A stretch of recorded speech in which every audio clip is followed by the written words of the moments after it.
My dad said, "This year's just too crowded. Maybe you and the kids sit it out." I said, "No problem." Then my daughter saw a video on Instagram. My cousin's friends, her boss, even a toddler from next door, all at my parents' house. I took a photo of the gifts we wrapped and texted, dropping these off at Goodwill. 40 minutes later, my dad was at my door, breathless. I opened it and said, "It hurts to admit it, but they don't give a damn about me or my kids. I don't think they ever really did." And saying that out loud, even just in my head, feels like ripping something open that I've spent years carefully sewing shut. I've done the emotional gymnastics. Told myself they're just old-fashioned, just distracted, just not expressive. I've excused the missed birthdays, the forgotten names, the way they always acted like we were guests at their table instead of family. And through all of it, I still showed up. With gifts, with casseroles, with gas in my tank, and my kids dressed in outfits they'd pick out just for grandma. So when my dad called last week, I thought it was the usual check-in. He didn't even lead into it. No small talk. Just said, "This year's gotten a little crazy, more people than expected. Maybe you and the kids sit it out." That was it. Just like that. Like we were an optional add-on. Like we were taking up space. I said, "No problem," and hung up. My hands were shaking. The living room still smelled like wrapping paper and scotch tape. I just finished packing up the anniversary gifts. It was their 30th. I'd gone all out. Spent months stashing away money without the kids noticing. Got them a Cartier watch. Had it engraved. I was going to give it to them after dinner. Thought it might finally mean something. I told the kids we were doing our own thing. Said it like it was a treat. Ordered their favorite pizza, picked up extra marshmallows for Coco. Smiled through it like everything was fine. My son asked if Grandpa was sick. My daughter wanted to know if Grandma was mad. I told them no, nothing like that. Just a change of plans. 2 days later, my daughter walked into the kitchen with her phone. She said, "Mom, look." It was an Instagram story. Not one of those blurry, vague ones either. It was clear as day. Their house fully decked out. Balloons. Flowers. A catered spread. My cousin's college friends were there. Her boss. The family across the street with the toddler who once spit on our porch. Everyone. Even people I didn't recognize. And right there in the background, laughing and drinking, were my parents. My mom wearing the scarf I bought her last Christmas. My dad holding up a glass of champagne like he was king of the hill. My daughter stared at the screen, quiet for a long time, then asked, "Why didn't they want us there?" I didn't have an answer. I still don't. I walked into the living room, grabbed my phone, took a picture of the wrapped gifts sitting under the side table. The ones my kids had picked out and helped wrap. Then I texted the photo to my dad. No caption. A minute later, I sent a second message, dropping these off at Goodwill. I didn't expect anything. I didn't even stay by the phone. 40 minutes later, he was at my front door. I saw him through the window, pacing, jacket half on, no car in sight. He must have parked around the corner. I opened the door. He looked winded, like he'd run the whole way. He said we needed to talk. I didn't move. I just asked him, "What are you doing here?" And in that moment, I wasn't his daughter anymore. I was a mother who had run out of patience. He stood there like he expected me to move aside. Like everything could go back to normal if he just showed up in person and looked mildly regretful. I didn't budge. The door stayed half open, the cold air pushing in between us. He started talking fast, like that would help. Said things got a little bigger than expected. Said he didn't plan the whole thing. That my cousin took care of the invites. That it wasn't about excluding me or the kids, it just happened that way. I didn't say anything for a few seconds because I needed to be sure I wouldn't snap. Then I asked him one question. "The toddler from next door made the list?" He shifted his weight. Looked down like the ground was more comfortable than my face. Then he said something about how it wasn't meant to be personal. That we always take things too far. That I could have just called instead of sending a dramatic message. There was that phrase again. We, like my kids and I, are one blurry category he can dismiss together. Like a stain he can't scrub out. He tried to smooth it over. Said they were planning to call us the next day anyway. It's been a hectic week.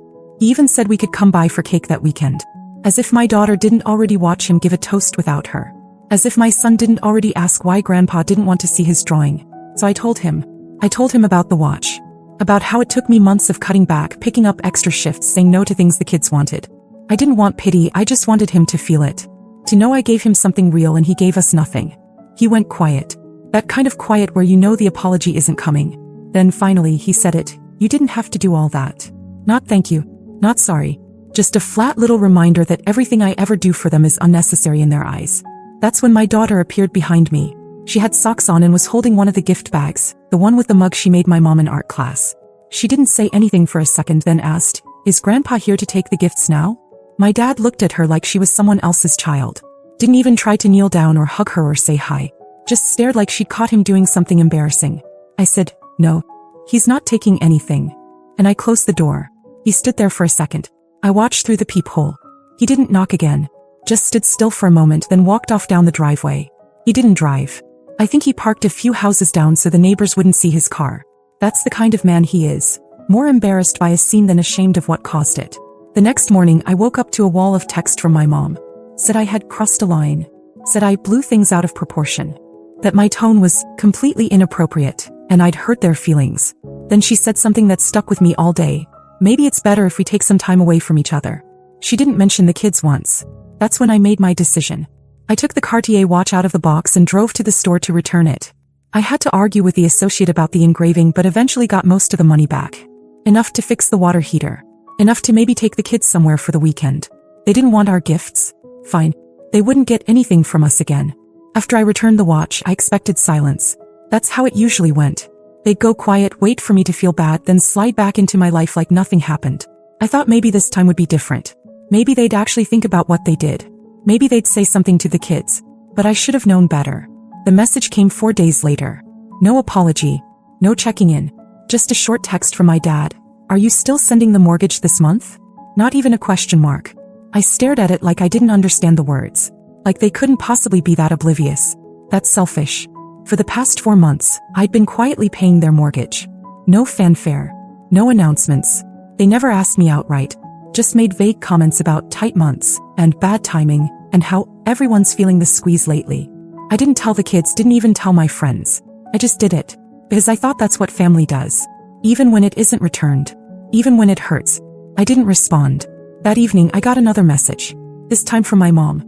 She said, just checking to make sure the mortgage didn't get delayed.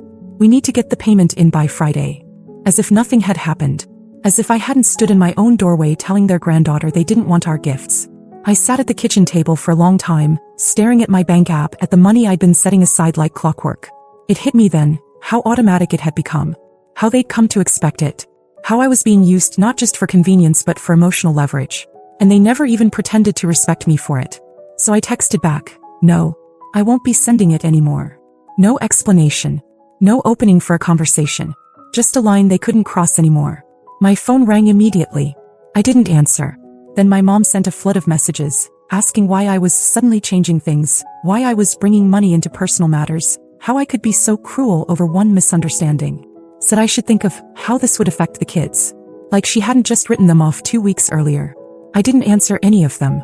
The next morning my dad sent a longer text. He said he didn't think I'd take it this far. That they never meant to hurt anyone. That they were trying their best, and I should be the bigger person. I deleted it without reading the rest. That week I sat down with my budget. I canceled the automatic transfers, redirected everything back to my savings. For the first time in months, I didn't have to juggle bills to cover someone else's life. I bought new sneakers for my son. Ordered my daughter the book series she'd been talking about. Cooked meals without doing mental math at the grocery store. I expected them to go quiet. That would have been easier. But they didn't. 2 weeks later I got a call from the school. Not from the front desk. From my daughter's teacher. She said, your mom came by this morning. It was just past noon when my phone rang. I didn't recognize the number but I picked up anyway. It was my daughter's teacher. She sounded calm but careful, like she was measuring every word. She said, hi Samantha. I just wanted to let you know that your mom showed up at the school today. I went completely still. She explained that my mom came to the front office and said she was dropping off a small package for my daughter. At first it sounded harmless. But then she asked to see her. When they told her that wasn't allowed without prior approval, she didn't leave. She said she was just a grandmother, that she wasn't a stranger, that she had a right to see her granddaughter. She didn't yell but she kept pushing. When the office refused, she finally left, but not before handing over a small gift-wrapped box with my daughter's name on it. I was at the school in 20 minutes. The receptionist handed me the box, already opened for safety. It was wrapped in familiar paper, the same pattern we used when we first wrapped the gifts they refused to accept. Inside was the ceramic mug my daughter made in art class. The one we painted together. Bright red with a little sunflower and "Love You Grandma" written around the rim in uneven gold paint. Taped to the bottom was a folded piece of paper torn from a notepad. It said, I didn't mean for things to get this far. You're being unreasonable. The kids should be allowed to decide for themselves. No apology. No regret. Just another message wrapped in guilt. I took it all, box, note, mug, and walked back to the car, trying to hold in the sick feeling in my chest. It wasn't just the manipulation. It was the fact that she'd gone around me. Showed up at my daughter's school like she had some right to cut through the boundaries I'd clearly drawn. When we got home that night, I didn't tell my daughter what happened. Just said Grandma dropped off something she forgot to give us. She nodded slowly and didn't ask more. But the whole evening she was quiet. Sat through dinner barely touching her food, stared at the movie like it was background noise. He knew. Kids always know. After they went to bed, I texted my mom, "You are not to come near the school again. If you want to talk, right? Otherwise stay away. This is a boundary. Respect it." The reply didn't come from her. Came from my dad. He wrote, "If you think you're cutting us off and keeping our grandkids, you've got another thing coming." I stared at the screen. Read it twice. Took a screenshot and emailed it to myself. I forwarded it to a lawyer friend with a note that said, "Just in case." I didn't respond. Instead, I opened my filing cabinet and pulled out every record I had. The mortgage payments, the transfer confirmations, the texts where he hinted at needing help. I printed them, labeled them, started a folder. I never thought I'd be the type to need this kind of backup. But that text wasn't a plea. It was a warning. And it was the moment I stopped being afraid of what cutting them off might look like. 5 days passed since my mom showed up at the school, and the silence was louder than anything. No texts. No calls. No random messages pretending to be casual. Just a thick, dragging quiet. The kind that feels like it's waiting for something to explode. Then Saturday came. The knock wasn't loud. Not urgent. Just 3 solid taps on the front door. I looked through the peephole and there they were. My parents. My mom holding a folder. My dad standing stiff behind her, jaw set like this was going to be a negotiation and he was ready to fight. I didn't open it right away. First, I went upstairs and turned the TV on in the kids' room. Told them to stay up there and not open the door no matter what. Then I went back down and stepped outside, closing the door behind me. No hello. No small talk. My dad jumped straight in. "We came to talk. We need to fix this before things get ugly." It wasn't a plea. It was a warning. I didn't say anything. Just waited.